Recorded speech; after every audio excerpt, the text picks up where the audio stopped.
सगळ्यांना आनंदी आनंद झाला आणि भगवान शंकराला सुद्धा आनंद झाले आणि आपल्या इष्टदेवाचं दर्शन घेण्याकरता एका साधूचा वेश धारण केलेला आहे.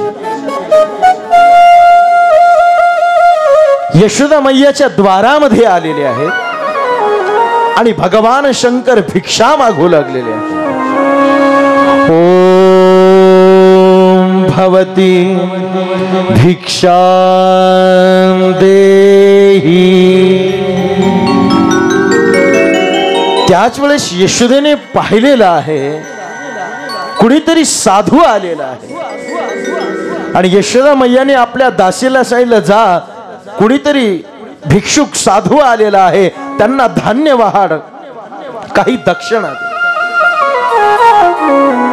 त्या दासीने धान्य घेतलेलं आहे, टोपलीमध्ये दक्षिणा घेतलेली आहे आणि वाढण्याकरता ज्यावेळेस बाहेर आले भगवान शंकराचं रूप तिला दिसलं, गळ्यामध्ये नाग दिसला, घाबरली, तशीच वापस आली, पळतच आली. महादेवाने बोलायला सुरुवात केली मैयाला, मैया मला ही भिक्षा नकोय. मग यशोदा मैयाने बोलायला सुरुवात केली, तुम्हाला काय पाहिजे? महादेवाने सांगितलं, मैया मी खूप दूरवरून तुझ्या लालाचं दर्शन घेण्याकरता आलेलो आहे, तुझ्या लालाला माझ्याकडे दे, तुझ्या मुलाला माझ्याकडे दे. त्यावेळी यशोदा मैयाने सांगितलं, बाबा तुम्हाला अजून जर काही शिल्लक भिक्षा लागत असेल, धान्य लागत असेल तर मी तुम्हाला देते, अजून दक्षिणाही देते, पण माझ्या मुलाला मी तुमच्याकडे देणार नाही. का? कारण तुमच्या गळ्यामध्ये नाग आहे आणि माझा मुलगा त्या नागाला भील. महादेवाने सांगितलं, मैया हा काळाचा काळ आहे, हा नागारा भिणारा अजिबात नाही, तर नागावर झोपणारा आहे.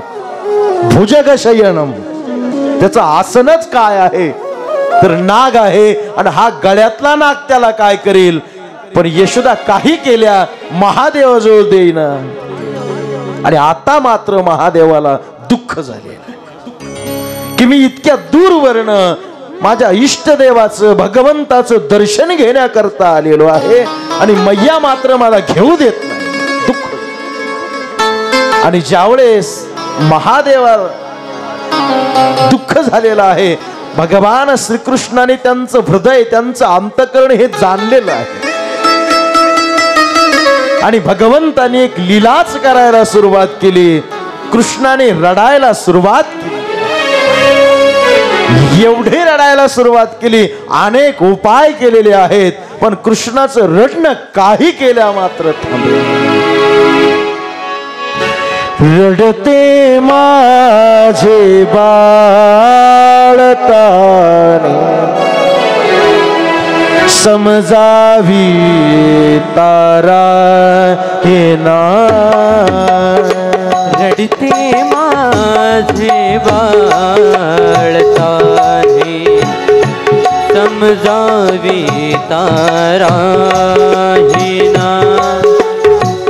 रडते माझे बाळताने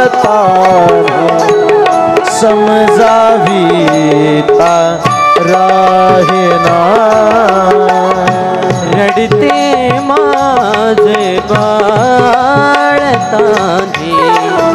समजावी तारा हे ना.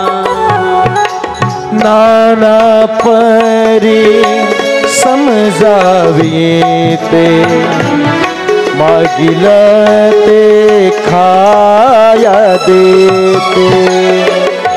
नाना परी समजावी ते, नाना परी समजावी ते मागिल ते खाया देते.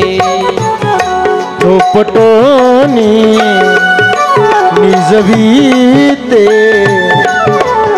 हरी हावगा राहेना रडते माझे बाळताने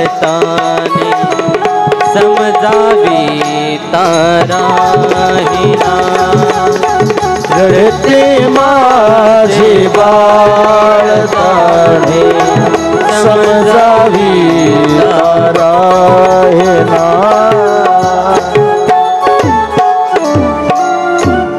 भगवंतांनी रडायला सुरुवात केली अनेक उपाय केले रडणं थांबेना काय करावं आणि त्याच वेळेस खिडकीमधून नजरानजर झालेली आहे महादेवाची आणि भगवान श्रीकृष्णाची आणि नजरानजर झाल्याबरोबर भगवान श्रीकृष्णाने हसायला सुरुवात केली